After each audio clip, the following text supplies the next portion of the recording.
여러분 안녕하세요. 유라성이 읽는 말씀 시간입니다.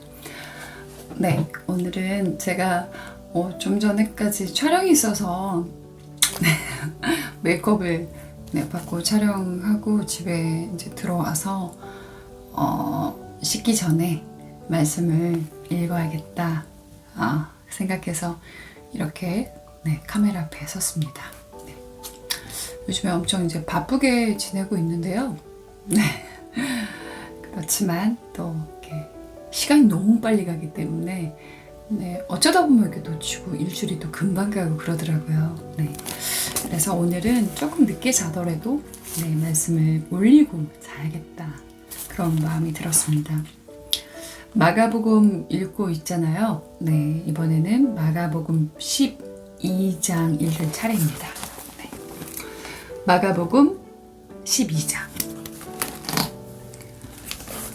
예수님께서는 비유로 사람들에게 말씀하기 시작했습니다.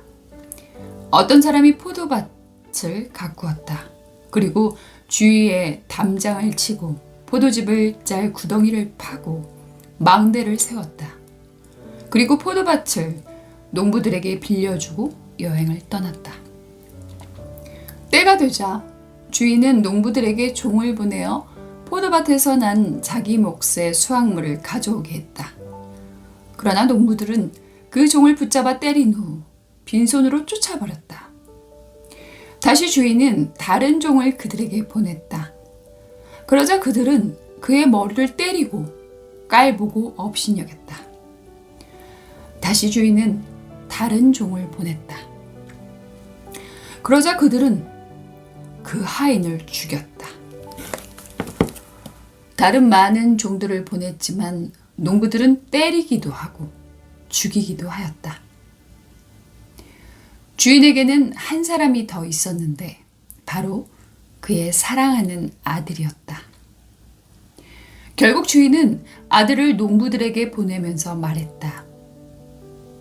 농부들이 내 아들은 존중할 것이다. 그러나 농부들은 서로 말했다. 이 사람은 주인의 상속자다. 어서 그를 죽이자. 그러면 유산이 우리의 것이 될 것이다. 농부들은 아들을 잡아다 죽인 후 포도밭 밖으로 던져버렸다. 포도밭의 주인은 이제 어떻게 하겠는가? 그는 포도밭에 가서 농부들을 다 죽이고 포도밭을 다른 농부들에게 줄 것이다. 이런 성경 말씀을 읽어보지 못했느냐? 건축자들이 버린 돌이 집 모퉁이의 머릿돌이 되었다. 이는 주님께서 하신 일이다. 이것이 우리 눈에 놀랍지 않은가? 그들은 이 비유가 자기들을 빗대어 하신 것임을 알고 예수님을 체포하길 원했습니다. 그러나 백성들을 두려워하여 예수님을 두고 떠나가 버렸습니다. 그들은 예수님의 말씀에서 트집을 잡으려고 바리새파 사람과 헤롯 당원 몇 명을 예수님께 보냈습니다. 그들이 와서 말했습니다. 선생님, 우리는 선생님께서 진실한 분이시며 아무에게도 얽매이지 않으신다고 알고 있습니다. 선생님께서는 아무도 부당하게 대하지 않으시고 하나님의 길을 진리로 가르치십니다. 가이사에게 세금을 내는 것이 옳습니까? 내지 않는 것이 옳습니까? 세금을 내야 합니까? 내지 말아야 합니까? 예수님께서는 이 사람들의 속셈을 아시고 말씀하셨습니다. 어째서 나를 시험하느냐? 데나리온 한 개를 가져와서 나에게 보여라. 그들이 은전 한 개를 가져왔습니다. 예수님께서 물으셨습니다. 이것은 누구의 얼굴이며 누구라고 쓰여 있느냐? 그들이 대답했습니다. 가이사입니다. 예수님께서 그들에게 말씀하셨습니다. 가이사의 것은 가이사에게 주어라. 그리고 하나님의 것은 하나님께 바쳐라. 그들은 예수님의 말씀에 놀랐습니다. 부활이 없다고 주장하는 사두개파 사람 몇 명이 예수님께 왔습니다. 그리고 예수님께 질문을 했습니다. 선생님, 모세는 형이 자식이 없이 아내만 남겨두고 죽으면 동생이 그 형수와 결혼하고 형을 위하여 자식을 낳아주어라 하고 기록했습니다. 7 형제가 있었는데 맏형이 결혼하고 자식이 없이 죽었습니다. 그래서 둘째가 형수와 결혼을 했는데 역시 자식이 없이 죽었습니다. 셋째도 마찬가지였습니다. 7 형제 모두가 자식을 남기지 못했습니다. 나중에 여자도 죽었습니다. 그러면 다시 살아날 때 그 여자는 그들 중에 누구의 아내가 되겠습니까? 7 형제가 모두 그를 아내로 맞이했으니 말입니다. 예수님께서 대답하셨습니다. 너희가 성경도 모르고 하나님의 능력도 몰라서 잘못 생각하는 것이 아니냐?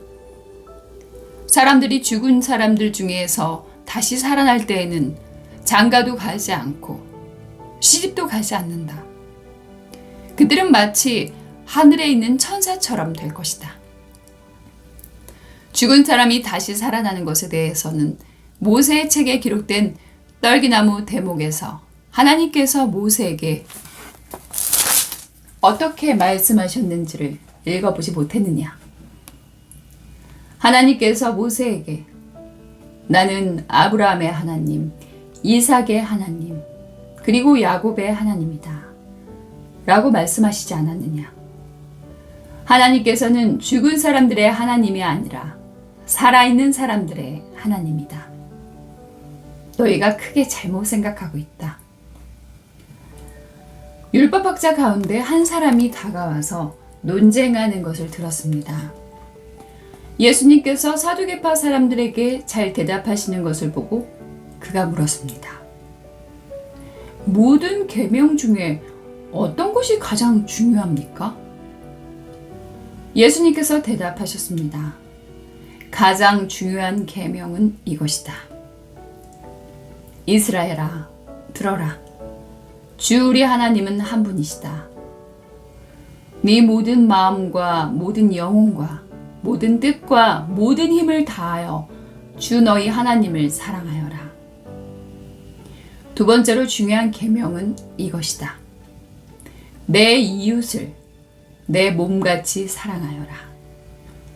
이 계명들보다 더 중요한 계명은 없다. 율법학자가 예수님께 말했습니다. 옳습니다. 선생님, 하나님께서는 한 분이시고 그 외에는 다른 신이 없습니다. 모든 마음과 모든 지식과 모든 힘을 다하여 하나님을 사랑하고 이웃을 자기 자신처럼 사랑하는 것이 다른 모든 번제물이나 희생 제물보다 더 중요합니다. 예수님께서는 이 사람이 지혜롭게 대답하는 것을 보시고 말씀하셨습니다. 너는 하나님 나라에 가깝구나. 그 뒤로는 아무도 감히 예수님께 더 묻지 않았습니다. 예수님께서 성전에서 가르치고 계실 때 이렇게 물으셨습니다. 어째서 율법학자들은 그리스도가 다윗의 자손이라고 말하느냐? 다윗 자신은 성령으로 이렇게 말하였다. 여호와께서 내 주님에게 말씀하셨다. 내가 네 원수들을 네 발 아래 굴복시킬 때까지 내 오른쪽에 앉아 있어라. 다윗 자신도 그리스도를 주님이라고 부른다. 그런데 어떻게 그리스도가 다윗의 자손이 되겠느냐? 많은 무리가 예수님의 말씀을 기쁘게 들었습니다. 예수님께서 가르치시면서 말씀하셨습니다. 율법학자들을 주의하여라. 이들은 긴 옷을 입고 걸어다니기를 좋아하고 장터에서 인사받기를 좋아한다. 이들은 회당에서 높은 자리를 좋아하고 잔치에서도 윗자리를 좋아한다. 이들은 과부의 집을 삼키며 사람들에게 보이기 위해 길게 기도한다. 이런 사람들은 더 큰 심판을 받을 것이다. 예수님께서 헌금함 맞은편에 앉으셔서 사람들이 어떻게 헌금하는가를 보셨습니다. 여러 명의 부자들이 많은 돈을 헌금했습니다. 가난한 과부가 와서 렙돈 동전 2개, 즉 한 고드란트를 넣었습니다. 예수님께서 제자들을 부르신 후 말씀하셨습니다. 내가 너희에게 진정으로 말한다. 이 가난한 과부가 헌금함에 돈을 넣은 다른 모든 사람들보다 더 많이 헌금을 하였다. 다른 모든 사람들은 넉넉한 중에서 헌금을 하였지만 과부는 가지고 있던 모든 것, 즉 생활에 필요한 돈 전부를 바쳤다. 아멘. 네, 참 12장 마지막 부분에는 헌금에 대해서 말씀하시는데 예수님께서는 그 돈이 많은 사람이 많은 헌금을 내는 것보다 과부가 정말 이 가치로는 한 고드란트이지만 이게 이 과부가 갖고 있는 전 재산이었대요. 그래서 물질이 있는 곳에 마음이 있다라는 말씀이 있는 것처럼 그 헌금이 더 많다, 가치적으로 많다 이렇게 말씀하셨습니다. 그리고 또 가장 중요한 계명 첫 번째는 몸과 마음과 영혼과 모든 뜻과 힘과 다 다해서 너희 하나님을 사랑하여라. 이게 첫 번째 계명이라고 하셨고요. 두 번째로 중요한 계명은 내 이웃을 내 몸과 같이 사랑하여라. 이 계명보다 더 중요한 계명은 없다라고 말씀하셨습니다.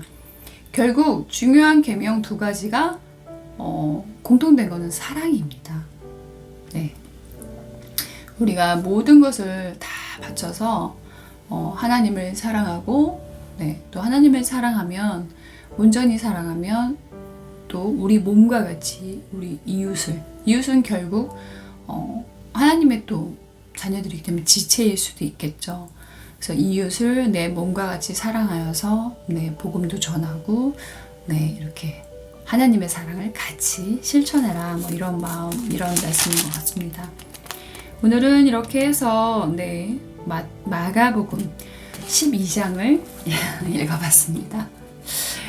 오늘도 제 유라성이 읽는 말씀 이 늦은 시간에 또 함께 해주셔서 감사합니다. 저는 요즘에 개인적으로 감사 기도를 이제 아침에 눈 뜨면 또 자기 전에 이렇게 하는데 유난히도 감사에 대해서 더 세세하게 생각하고 감사를 입으로 이렇게 선포하고 있는데요. 우리가 웃을 때 나오는 호르몬이 엔돌핀이잖아요. 근데 이 엔돌핀의 거의 4000배의 효과를 가진 것이 바로 우리가 감동을 받을 때 나타나는 다이돌핀이라고 합니다. 근데 이 다이돌핀은 감사할 때 다이돌핀이 우리 호르몬에서 작용하고 나온다고 합니다. 엔돌핀의 4000배에 달하는 효과를 삶 속에서 감사로 하면서 여러분에게 정말 어떤 영양제를 먹는 것보다도 더 좋은 효과가 삶에서 일어나길 소망합니다. 여러분 오늘도 함께 해주셔서 감사합니다. 영상 다 잘 보셨다면 구독과 그다음에 좋아요 그리고 힘이 되는 서로를 격려해주는 댓글 부탁합니다. 여러분 다음 시간에 또 말씀으로 만나요. 샬롬.